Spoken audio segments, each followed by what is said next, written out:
You're listening to an Airwave Media Podcast. This episode is brought to you by Subaru. You know that place your mind always wanders to? The lake, the mountains, the homes of the people you love most. The completely redesigned 2026 Subaru Outback is built to help you get there. With legendary capability, standard symmetrical all-wheel drive, and the confidence to go further. The 2026 Subaru Outback. Love never looked so good. Visit Subaru.com/Outback to learn more. This episode is brought to you by PayPal. You had plans for the last days of summer. And back-to-school shopping has its own plans. School supplies, dorm essentials, your list doesn't stop.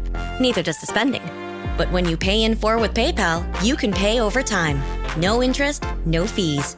Check out with PayPal and get back to summer.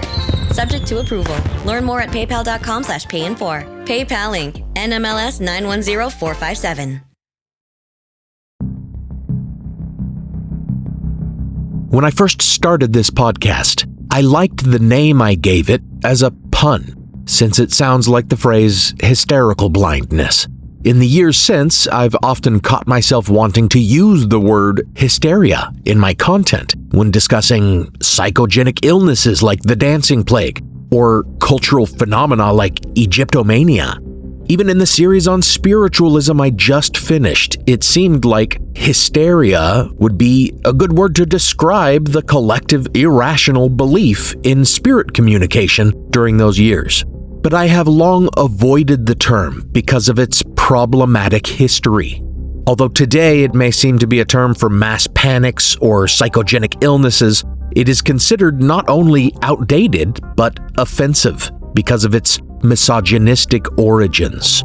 In the 19th century, it was a catch-all diagnosis for nearly anything going on with a woman, whether physical, like shortness of breath, fainting, headaches, abdominal pain, or emotional, like anxiety, melancholia, fits of anger, or even behavioral, such as refusing romantic advances, or being sexually assertive, or even pursuing academic study. As you can tell just from this list, many of these supposed symptoms associated with this illness allowed men to control women. If their wife wasn't receptive in the bedroom, or was irritated with them, or seemed a little too studious for her own good, she could be called hysterical. And one popular cure of the day was to force them to rest. The quote-unquote rest cure was far more insidious than it sounds, though. It involved basically keeping women captive in their rooms, forced bed rest, force-feeding them fatty foods, and starving them of any entertainment, no reading material, and very little company. In many cases, women simply pretended to be cured and altered their behavior so as not to be placed on rest again. In recent years, there was a claim that hysteria was blamed on sexual deprivation, and doctors routinely performed genital massage on quote-unquote hysterical women with medical vibrators in the Victorian era. But this was largely a myth.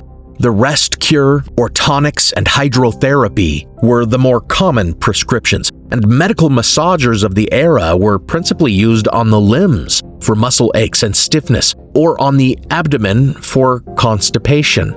However, as with many myths, there is a kernel of truth in this. The imagined illness of hysteria was believed to have been caused by a woman's reproductive organs, specifically the womb, which was very little understood. It was thought that most female conditions were likely explained by a malfunctioning uterus, and pelvic massage may have been administered to soothe the organ. There is a very long history to this idea of wombs creating illness in women. Indeed, the word hysteria derives from the Greek word for a womb, hystera, and belief in this notion can be traced all the way back to classical Greece or even to ancient Egypt. The idea was essentially that the uterus is a sort of animal with a mind of its own. This notion was transmitted from the Egyptians to the Greeks, where we first see it in a treatise of Hippocrates and in the work of that monumental figure in philosophy, Plato. Just to take a moment to emphasize the importance of Plato and Platonic thought, in a 2025 meta-analysis of numerous encyclopedias of philosophy and of the entire Wikipedia knowledge structure, it was determined that Plato placed second among essentially the most influential thinkers of all time, and first was his pupil, Aristotle. Plato is often viewed as the father of Western philosophy, and as the founder of the Academy in Athens, even the father of higher learning generally. But in this, we see how wrong he could be. In a passage of his dialogue, Timaeus, expounding on reincarnation, which makes the strange, sexist assertion that cowardly and unjust men come back as women in the next life, his character Timaeus talks in great and very anatomically incorrect detail about the differences in reproductive organs between the sexes. To him, it seems the idea that the womb is an animal with a mind of its own complements his understanding that male organs also seem to have a mind all their own. And, quote, the nature of the genitals in men has grown unpersuadable and autocratic, like an animal that won't listen to reason, end quote. In his view, and in the view of other Greeks and Romans after them, and many others through the centuries, the womb is a creature that hungers for quote-unquote seed and wants nothing but to be impregnated. An indwelling animal desirous of childbearing, as he puts it, and that when it is quote-unquote starved, as some would later say, or he says, quote, fruitless long beyond its due season, end quote, then it may detach and move in the woman's body and thereby cause illness. Quote, it grows difficult and irritable, and wandering everywhere throughout the body, it blocks up the breathing passages. And by not allowing breathing, throws one into the most extreme frustrations and brings on all sorts of other diseases, end quote. Here we see the origin of this false idea that sexual deprivation may cause a hysteria, a clear falsehood that appealed to men through the centuries because any little thing might be blamed on the quote-unquote wandering womb and women not sleeping with him enough or not doing what they claimed women were intended to do, which was just to keep having babies. The reason we avoid the words hysterical and hysteria today should be clear. And though Platonic philosophy was surely foundational, and much of his thought and ideas are important even today, it is also very clear that we should not view him as someone infallible, someone whose every piece of writing put forth nothing but truth. So I find it very silly that so many people believe in the absolute truth and reality of another claim put forth in the very same dialogue, despite scholars having long demonstrated that it is not true. I speak, of course, of the story of Atlantis, the lost continent. While you'd be hard-pressed to find anyone today who believes the uterus is sentient and creeping around to different places in a woman's body, a notion that spread from Plato's Timaeus and was believed by generation upon generation of Westerners, the other falsehood spread by that work, that there once existed a massive island in the Atlantic Ocean on which flourished an advanced civilization that was destroyed in a cataclysm that caused it to sink beneath the surface, is believed today by more than half of Americans, according to Chapman University's surveys, which have shown that number rising during the last decade. This is historical blindness. I'm Nathaniel Lloyd, and I bet you didn't think I'd get to Atlantis from the idea of the wandering womb. But here we are, and here I am again, resisting the urge to call belief in this place a mass hysteria. Thank you for listening to The Atlantis Fantasy, Part 1, The Platonic Idea. Before we continue, I'd like to thank the listeners who answered my call and pledged Patreon support since the last episode. Thank you so much, Sacker and Roxanne Deshane. Support from listeners like you on Patreon is what makes it possible for me to devote as much time as I do to the podcast. I love making the show. It's fun to make, and I'm proud of what I do in it. But also recently, my academic career has faltered a bit, and my income has taken a hit. So I'm hoping to bolster listenership to this podcast and maybe bring it to a point where I can earn a little more from it, so that I have a good excuse to keep devoting time to it. Patrons of the show get access to an exclusive RSS feed with ad-free versions of the show, early release of episodes, teasers, and exclusive minisodes between every main release, making this a weekly podcast for patrons. If you hear minisodes and think they're little blurbs or insubstantial sound bites, think again. They're fully researched and produced episodes, anywhere from 10 to 15 minutes long, and they tie in with the main episode topics. And they even sometimes fill in the gaps and tell the rest of the story that my main episode didn't have time to tell. For example, after each installment of my series on spiritualism, I released longer than usual minisodes. Think of them as comparable to my extra-long cold open about Helena Blavatsky and Theosophy.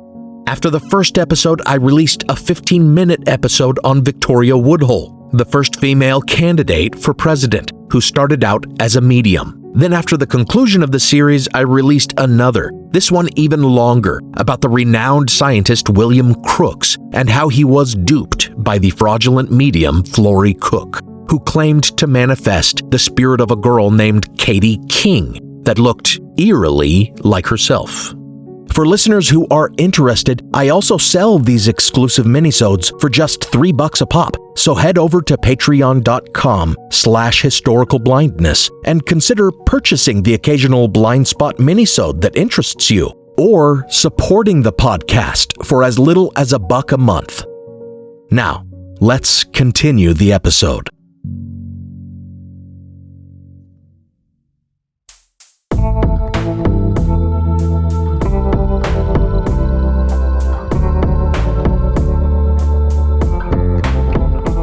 Welcome to Historical Blindness. Unlike many another ancient legend or myth whose origins are murky, referenced in lost works, and thought to originate in oral tradition, the story of Atlantis is very clearly traced to its first appearance in one work of Plato's, and the entirety of the information about it is derived from two of his works. Its first brief mention in one work and a longer but still curtailed treatment of its story in an unfinished work. For those with little knowledge of Greek philosophy, Plato's great works are all dialogues, meaning they are written as discourses, conversations between two or more philosophers, many of them featuring his teacher, Socrates, as the central character questioning others, using what's now called the Socratic method of testing expertise and finding understanding through direct inquiry. In his early period dialogues, thought to have been written shortly after Socrates' death, Plato mostly has Socrates tackling ethics questions, and it is here that we get much of our understanding of the life and martyrdom of Socrates, especially in Apology and Crito. In his middle period dialogues, written after more time had passed since his mentor's death, we see Socrates becoming more of a mouthpiece character, through which Plato expresses his own developing philosophies, perhaps most famously about ideal societies and leadership qualities in the Republic. It was in this period that he developed his theory of forms as well, also called Platonic idealism, a tricky concept that posits the fundamental irreality of our world, which is more a reflection of abstract ideas or entities that represent the essence of things. A simple illustration of this idea is that one may draw a circle, but it is never a true and perfect circle, which only exists as a concept. In his late period dialogues, typically considered his most difficult, Plato further developed his theory in many particulars, and also, in an unfinished trilogy of dialogues, began to envision a more expansive cosmology, featuring a creator god he called the Demiurge, or divine craftsman. In the first and only entry in this trilogy to have survived intact, the title character Timaeus of Locri, whose historicity is dubious since there is no record of him being a real person, holds forth about the nature of things, such as the world being a living creature imbued with a soul, and the minute particles of each element taking specific solid geometric shapes or polyhedra, earth a cube, fire a tetrahedron, air an octahedron, etc., with a proposed fifth element taking the shape of a dodecahedron, because it, Plato imagined at the time, was the solid closest in shape to a perfect sphere, which must, he imagined, be the shape of the universe, simply because of its perfection. If you recall, Timaeus is the dialogue thought by some to represent the earliest conception of the Earth as a globe because of this idea. Though remember, he's talking about the universe more than the Earth, and he's contemplating a world of ideal shapes rather than the genuine shape of the land beneath his feet. Nevertheless, this is ironic, because a work that helps to refute the long-lived myth of flat earthism is also the work that introduces the story of Atlantis, a just as long-lived myth about our world. And it is ironic that people take the story of Atlantis from this work so seriously as a record of historical truth for many other reasons. As stated, Plato did not believe anything in the world was truly real. His teacher, Socrates, was a staunch skeptic, and I use the term in the modern sense, more than the classical Greek sense, or perhaps agnostic is a better term. He never took any claims of certain knowledge for granted, and certainly would have questioned the reality of Atlantis. Moreover, by the time Timaeus was written, it is extremely apparent that Plato was just writing fictions, imagining Socrates and other philosophers of his day engaging in debate, but putting his own ideas into their mouths. And the ideas are often quite mistaken.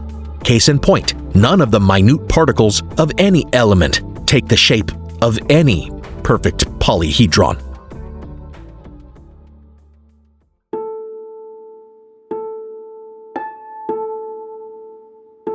Timaeus is somewhat unusual among Plato's dialogues in that Socrates is not its central speaker.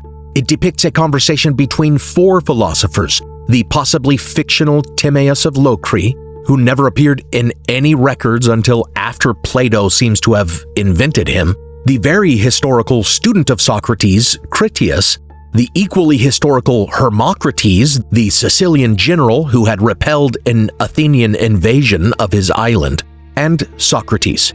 The latter has little to say in Timaeus. It's set the day after Socrates has given an oratory regarding his ideal state, what we can only assume is represented in the Republic dialogue, and it starts with him suggesting that his imagined ideal city-state is so far incompletely understood. He compares it to glimpsing some animals in their environment or in a painting, but not having further studied their behavior. Addressing the other three, he suggests that what's needed is to, quote, hear someone give a full account of her struggling against other cities, end quote. Hermocrates says that Critias has the perfect example, and it's Critias who then talks of Atlantis and of an ancient Greek society as just such an ideal city-state as the one Socrates had imagined, which had in ancient times repelled the great Atlanteans. Critias called it, in the Peter Kalkovich translation I consulted, quote, an account most strange, end quote, which he insists is not hypothetical, like Socrates' proposed city, but rather, quote, altogether true, end quote. Or as Socrates later puts it, in crediting Critias' tale, quote, no fabricated story, but a truthful account, end quote. This is not to say that Socrates corroborates the tale. Critias claims that he heard the story fourth hand from his 90-year-old great-grandfather when he was only a boy of 10. Already being a story remembered from boyhood and one that none of the others had heard before, Hermocrates having only heard it from Critias the day previous, it's not very credible. Moreover, the story told is that at some poetry recitation, some other children were praising the quality of the poetry of Solon, the Athenian statesman, and Critias' great-grandfather said that if Solon had finished some unfinished work, which apparently would have included the Atlantis story, he would have been reputed greater than Homer. So they ask what the story was, and Critias' great-grandfather says that Solon once traveled to the Egyptian city of Sais, where the priests there ribbed him for the short memory of the Greeks and told him about a time when the ocean could be crossed because, quote, an island was situated in front of the mouth that you people call as you say, the Pillars of Hercules. The island was bigger than Libya and Asia together, end quote. And on it ruled a confederation of kings that had conquered many other lands, but had been defied and stopped by Greek heroes before Atlantis, as Critias called the island, sank into the sea in one day and night due to, quote, monstrous earthquakes and floods, end quote, leaving the area, quote, impassable and unexplorable since it's blocked by the shoal mud the island produced when it settled, end quote. This is the first appearance of the story of Atlantis in literature and history. It springs fully formed onto the scene without any antecedent, such as an ancient mention in a scroll or an inscription about a vast continent the size of Asia extending its empire or of its cataclysmic destruction. Nothing has ever been found to corroborate this claim. No record of this story being told at the children's poetry recitation, certainly, but also no record of Solon ever telling this story, or any indication that there really existed some unfinished work of his that might correspond. And despite insistence throughout on the truth of the account, it may be telling that it is also repeatedly called, quote-unquote, hearsay, old hearsay, and ancient hearsay. So essentially, it's Critias saying, trust me, bro, it's true. When I was 10, my 90-year-old grandpa told me that his friend told him that some old Egyptian priests told him all about it.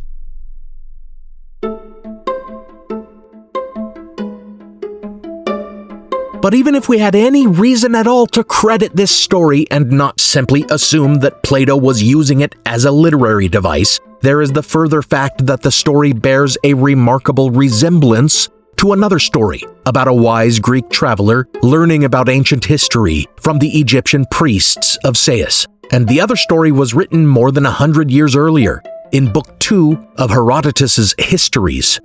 He describes his own visit to the Egyptian priests of Sais, from whom he learned about the great antiquity of their civilization and the secrets of the past, much as Plato would later claim of Solon. According to Herodotus, the priests told him that their civilization was 10,000 years old. They described the construction of the Great Pyramid at Giza and how each block was raised tier by tier using a massive lever. It's one of our principal sources demonstrating how the pyramids were built and that it was possible to do so with the technology of the time. I spoke about this in my long series on pyramid myths a couple years ago, Pyramidiacy. Some have doubted that Herodotus ever actually went to Egypt, but as I explained in that series, there is reason to credit it. Interestingly, there is also doubt among some scholars that Solon ever visited Egypt in his lifetime. But the foundational evidence that he did comes also from Herodotus, who recorded Solon's visit to Egypt. He did not, however, mention Solon's visit to the priests of Sais. It leaves one wondering whether Plato may have just been inspired by Herodotus and combined the story of Solon's visit to Egypt with a fictionalized version of Herodotus's visit to the priests in his invention of the Atlantis tale. Importantly, in all the discussion of the ancient history of the land with these priests, they made no mention of Atlantis or its conquests or destruction to Herodotus. And even if you credit both stories, even if you believe both Solon and Herodotus visited these priests, there is the further issue that they were quite apparently unreliable. Their claims of Egyptian civilization being 10,000 years old have been proven false. Indeed, the entire chronology of pharaonic reigns that Herodotus appears to have received from them was out of order. Also, they appear to have blatantly lied to him, claiming that the inscriptions on the pyramids were a record of all the food Khufu gathered to feed his workers, and further claiming that he prostituted his daughter to raise funds for the project. Today, much of Herodotus's account is viewed with cautious skepticism by historians and Egyptologists. If one believes he did not go to Egypt, then it's imagined he may have embellished his story or simply reported legends in circulation. And if one believes he did speak to the priests of Sais, it's thought that they either lied to him, having fun at his expense, or were themselves misinformed. Either way, this passage in histories rather tends to further discredit the historicity and veracity of the story Critias tells in Plato's Timaeus.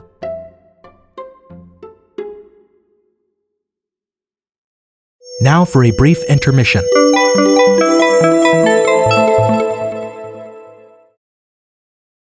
This episode is brought to you by Subaru. You know that place your mind always wanders to? The lake, the mountains, the homes of the people you love most. The completely redesigned 2026 Subaru Outback is built to help you get there. With legendary capability, standard symmetrical all-wheel drive, and the confidence to go further. The 2026 Subaru Outback. Love never looked so good. Visit Subaru.com/Outback to learn more. This episode is brought to you by Subaru. You know that place your mind always wanders to? The lake, the mountains, the homes of the people you love most. The completely redesigned 2026 Subaru Outback is built to help you get there. With legendary capability, standard symmetrical all-wheel drive, and the confidence to go further. The 2026 Subaru Outback. Love never looked so good. Visit Subaru.com/Outback to learn more. This episode is brought to you by Subaru. You know that place your mind always wanders to? The lake, the mountains, the homes of the people you love most. The completely redesigned 2026 Subaru Outback is built to help you get there. With legendary capability, standard symmetrical all-wheel drive, and the confidence to go further. The 2026 Subaru Outback. Love never looked so good. Visit Subaru.com/Outback to learn more. This episode is brought to you by Subaru. You know that place your mind always wanders to? The lake, the mountains, the homes of the people you love most. The completely redesigned 2026 Subaru Outback is built to help you get there. With legendary capability, standard symmetrical all-wheel drive, and the confidence to go further. The 2026 Subaru Outback. Love never looked so good. Visit Subaru.com/Outback to learn more. Now, back to the show.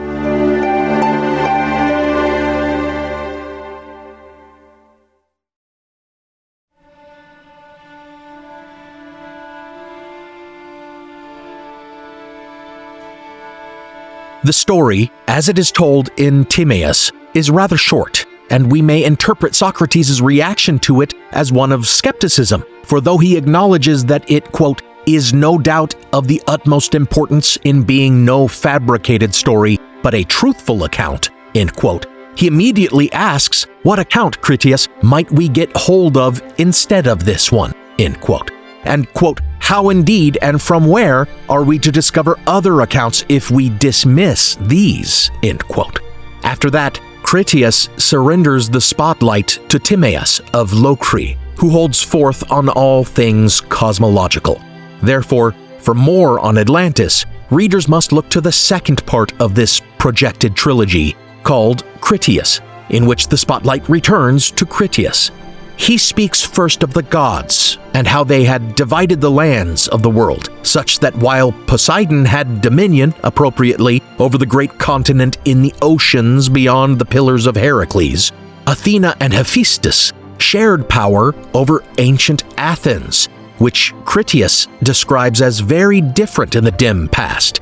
Rather than a series of islands, the land was then a country of many hills, hills which would later become the islands of Greece after great flooding. Atlantis took its name, according to Plato, from Poseidon's son, the Titan Atlas, whom he made king of the island, and indeed, so too derived the name of that sea, the Atlantic. Here it appears Plato is again writing a fiction, or rather, rewriting mythology. The name of the sea beyond the Pillars of Heracles was the Sea of Atlas by the time Plato writes, but this is because the Strait of Gibraltar is traditionally recognized as the Pillars of Heracles, and the sea beyond was beyond the Atlas Mountains of North Africa, which, like the Strait of Gibraltar, separate the coasts of the Mediterranean and the Atlantic. This is a new tradition Plato is inventing. Mythological traditions up to the composition of Critias have Atlas associated with his namesake mountains because it is said he stands far to the west at the ends of the earth and holds the heavens upon his shoulders. It is certainly an entirely original story, one never found to have previously been in circulation, which we could consider fake lore today.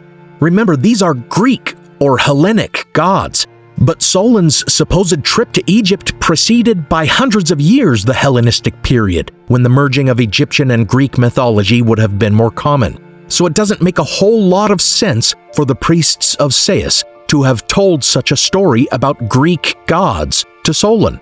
Perhaps we might imagine those were just the names of gods as given by Critias' great-grandfather, closer to the Hellenistic period. But this would still be a total overhaul of accepted mythology.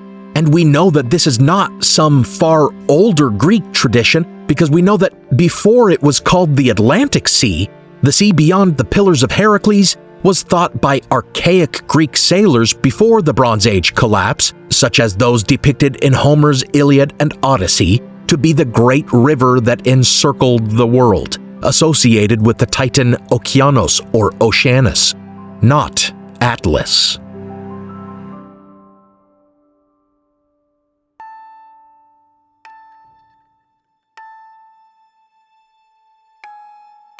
Plato's Critias is truly the work that launched 1,000 ships, so to speak, providing so much fodder for believers in a real Atlantis throughout history, as well as modern-day Atlantologists and treasure seekers who all think they've cracked the code and found the true location of the real sunken continent. And that is because Critias, the speaker, goes on to provide an inordinate amount of detail about the place. Previously, we only had that it was beyond the Strait of Gibraltar, or near it, and that it was a massive continent, comparable in size to Asia and Libya combined, which in Plato's time would have meant Asia Minor, the Middle East, and North Africa. A huge continent, though, regardless. In this next dialogue, Critias describes the actual physical features of Atlantis, which include that its central palace stands at the center of 3 concentric moats, each protected by walls, through which extend bridges and tunnels, and even a grand canal that allowed ships to pass all the way to this capital. The details are astonishingly specific, complete with measurements and dimensions and even what materials were used, and where the materials were quarried. Critias even describes a strange red metal native to Atlantis, called orichalcum, which was nearly as precious as gold. Here again, Plato appears to be adapting existing lore to suit his purposes. Orichalcum was a material mentioned in the archaic poetry of Hesiod and Homer. Its Greek etymology suggests that it referred to copper from the mountains, but Plato makes of it a legendary material. All of this really reeks of world building by an author engaged in writing a fiction or allegory. Atlantologists will say the details are evidence of its truth, but it seems to me quite the opposite. Remember that Critias, the speaker, is supposedly remembering this as a story told to him one time when he was a child by an elderly man. It strains credulity to suggest that not only did his great-grandfather recall all of these mythological, geographical, and geological details, let alone the precise measurements, after having heard the story many years earlier from Solon, and it is even more unbelievable that he chose to share all these details to children and that Critias remembered them all a decade or more later in all their particulars. Indeed, Plato himself seems to have considered how unlikely this was, for at the end of Timaeus, he makes an effort to address the issue of Critias' precise memories of the story, a story which he seems to suggest he only remembered the day before, when Socrates was talking about the ideal society. After I departed from here yesterday, he says, I brought back the account for these men by recollecting it, and when I left them and went over it during the night, I recovered pretty much everything. Ah yes, as the saying goes, wondrously memorable are the lessons of childhood. For my part, I don't know whether I'd be able to recapture in memory all the things I heard yesterday, but as for what I thoroughly heard a long time ago, I'd be utterly amazed if any bit of it has escaped me. It certainly was all heard then, and with a great deal of pleasure and boyish delight, and the old man taught it to me heartily, since I kept asking him question after question, so that the account has become fixed in me like the burned-in markings of an indelible painting.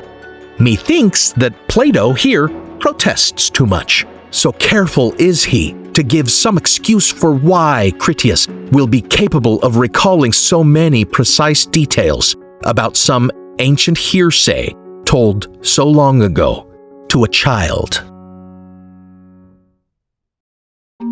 What exactly would have been the point, we should ask, of Plato having his speakers insist more than once that the story is, quote, a truthful account, end quote, and world-building with so many details that he even felt the need to offer some explanation for Critias's precise memory? Today it might be looked at as a kind of fantasy or science fiction, in which specifics are injected in order to lend verisimilitude. But Plato's intentions cannot be viewed so simplistically. We know that he puts his philosophical ideas into the mouths of the speakers of his dialogues, making them more characters in a preachy play than actual records of real individuals. We know that Timaeus and Critias follow on the heels of the Republic, and indeed their dialogue is a continuation of that discussion.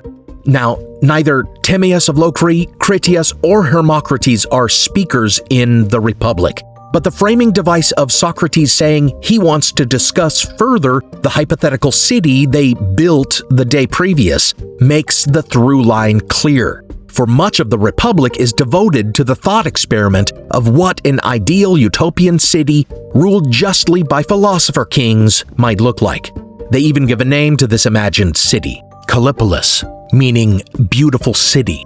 Indeed, much of that dialogue is composed of hypothetical scenarios and allegories, including the very famous allegory of the cave that illustrates his theory of forms.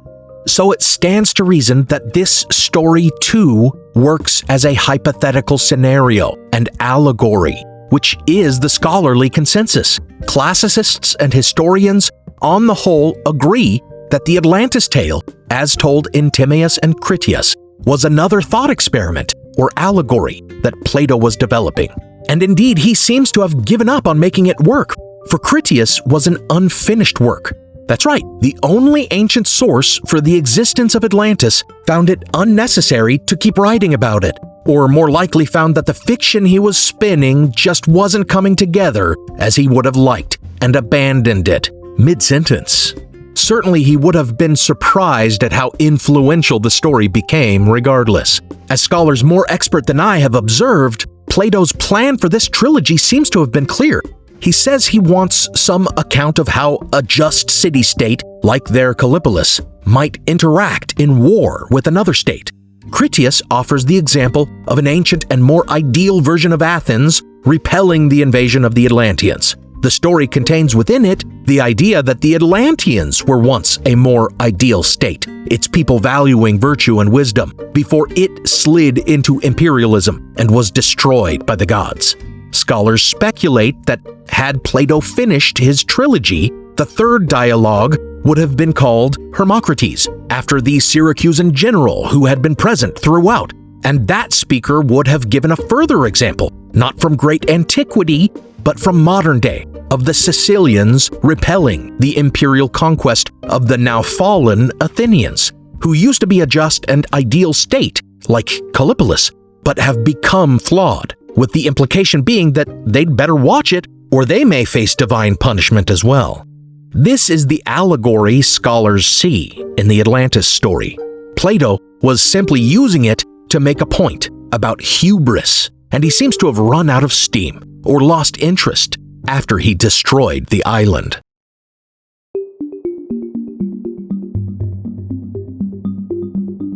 This allegory can be clearly discerned, but an author can just as well use real events to develop an allegory, as can be seen in many a piece of historical fiction. So it is the source material, the inspiration of the story, we must discern. Did Plato make it up whole cloth? There is no preceding work on the topic, as mentioned.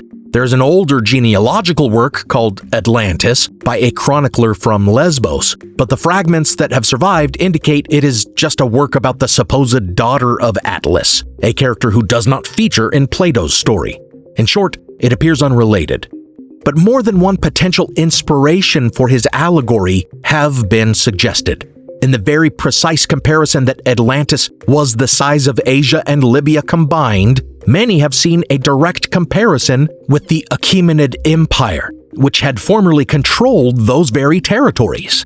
Indeed, Athens had rallied a coalition of underdog forces to defeat them, just as it is said they did against Atlantis, which makes Atlantis just a transposition of the Achaemenid Empire placed beyond the Strait of Gibraltar instead of within it. And it stands as a statement of Athens' moral superiority to their enemies. Then again, the story is said to have taken place in the distant past, so it has also been suggested that the allegory was inspired by the mystery surrounding the Bronze Age Mycenaean civilization, a time of heroes and gods to the classical Greeks, which perished with the collapse of the Bronze Age and the Greek Dark Ages, a major historical transition sometimes associated today with the depredations of a mysterious sea peoples. But more on that later in this series. Suffice it to say, Plato and the classical Greeks weren't talking about the sea peoples, but in telling the story of an ancient and little understood precursor Greek civilization that barely survived ancient wars and natural disasters, surviving only on the tops of their otherwise drowned hills, he very well might have had Mycenaeans in mind. And lastly, there's the Sicilians, whom he seems to be setting up as a direct example in the dialogue he never got around to writing. One researcher has pointed out that Plato had recently returned from Sicily when many scholars believe he wrote Critias, and has pointed out that some of the fortifications of Syracuse, especially the impregnable Euryalus fortress, greatly resembled Plato's description of Atlantis' capital city, for it was surrounded by numerous moats and ramparts, linked and made accessible by a series of ditches and tunnels.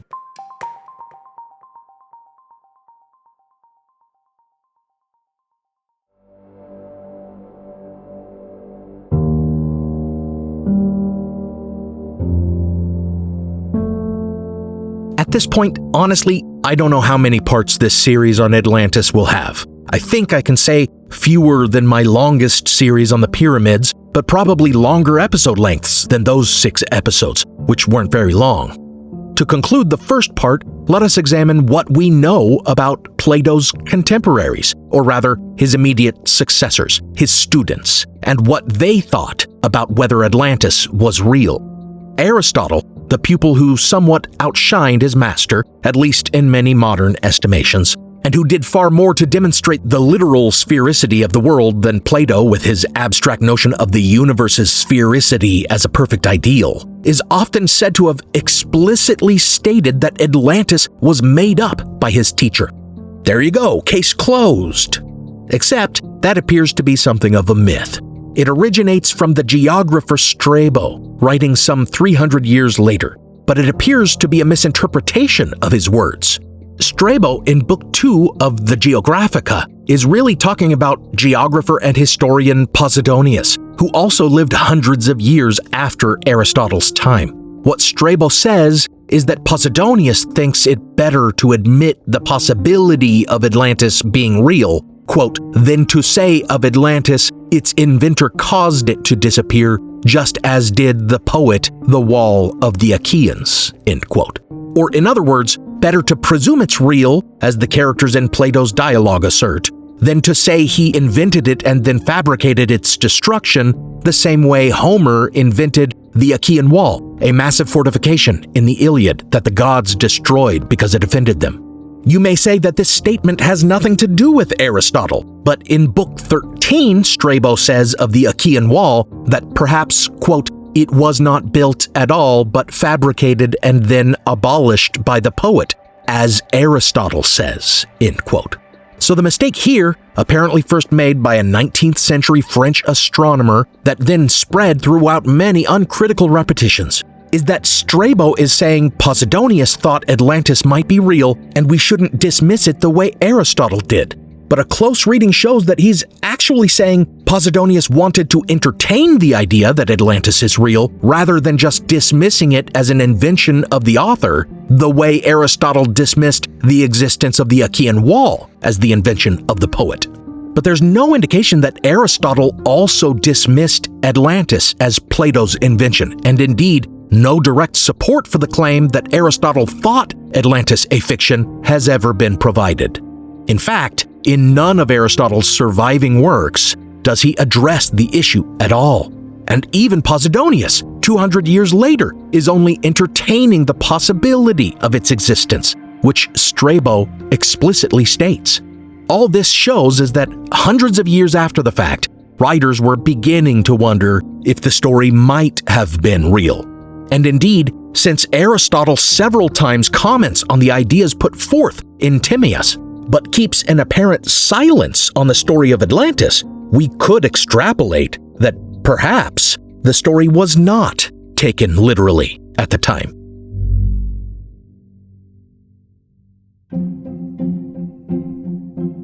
Finally, there does exist a claim that the story of Atlantis was entirely credited as true by Crantor of Soli, the first philosopher to write commentaries on Plato's dialogues, who was himself the student of one of Plato's other students.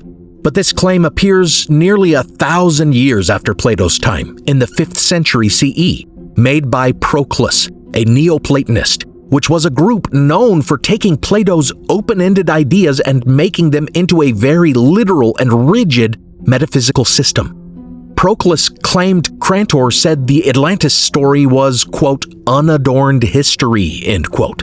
But he then explains, quote, Crantor also says that Plato's contemporaries used to criticize him jokingly for not being the inventor of his republic, but copying the institutions of the Egyptians. Plato took these critics seriously enough to assign to the Egyptians this story about the Athenians and the Atlanteans, end quote.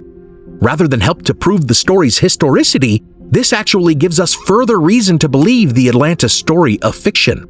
If his contemporaries really dismissed his ideas in the Republic, which were clearly framed as hypotheticals, as being nothing more than recycled Egyptian ideas, then that would give him clear motive to present his further explication of such a society in supposedly true examples that he explicitly attributes to Egyptians. But Proclus goes on to say, quote, Crantor adds that this is testified by the prophets of the Egyptians who assert that these particulars are written on pillars which are still preserved, end quote.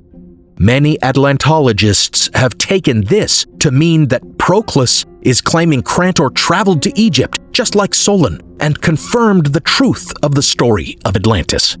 However, this longtime claim of Atlantologists was refuted in 1983 by classicist Alan Cameron, who demonstrated that this was a mistranslation of Proclus's original Greek.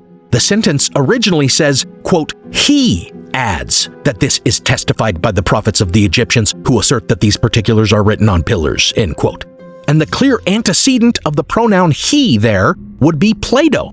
Essentially, Proclus was writing that, according to Crantor, Socrates got mocked for copying Egyptians, so he said his story of Atlantis was directly from the Egyptians and inscribed on pillars.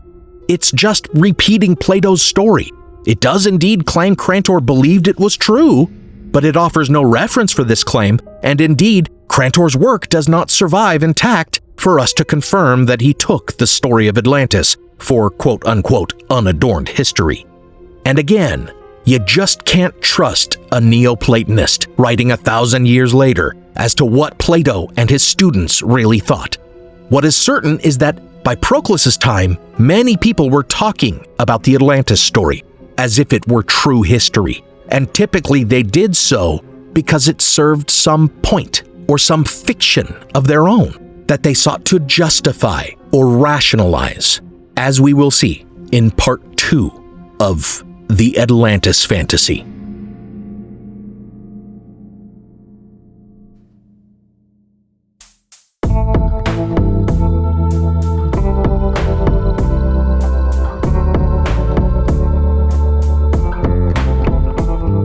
Thanks for listening to Historical Blindness. As always, special thanks go out to my partner patrons, Diane Lane, Joe Escott, Devlin Hoff, Lisa, Prickly Pear, Fred R. Grotice, Robin Naggett, Don Mundus, Eunice Allen Bradley, Juliette O'Connor, Jonathan Williams, Joshua Luddington, Christine LeBlanc, Lonnie C., Kaylee, Ama, Christopher L. Burton, Benny Slater, Chris BDG, Jocelyn Clausen, Lindsay McAllister, Brian, Jamie Nielsen, Martin Robistow, Josh Haberman, and AJ. A few of you patrons have chimed in on the previous episode, as requested, about your thoughts on the kinds of episodes you like.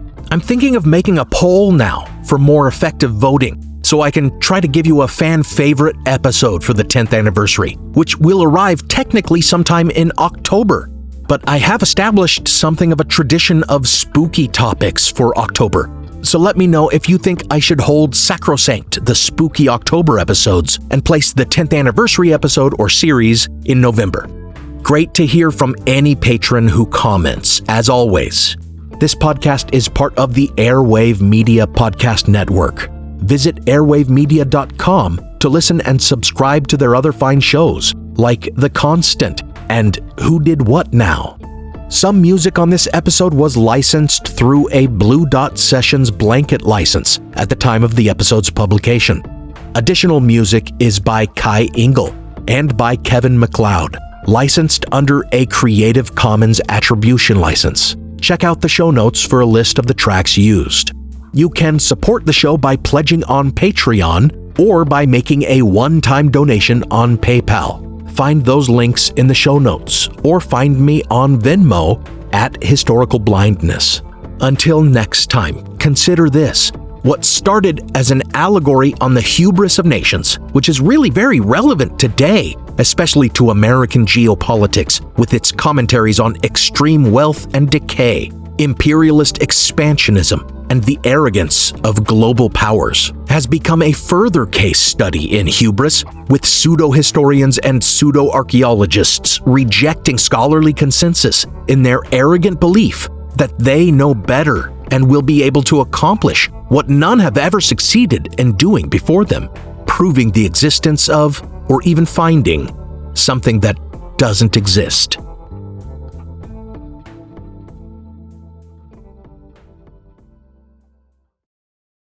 NFL football season is here, which means when you switch to Verizon, it feels like touchdown, because you get NFL Sunday Ticket from YouTube on us when you buy an eligible 5G phone on select unlimited plans, which means you can watch every out-of-market game every Sunday afternoon, and it's all on us.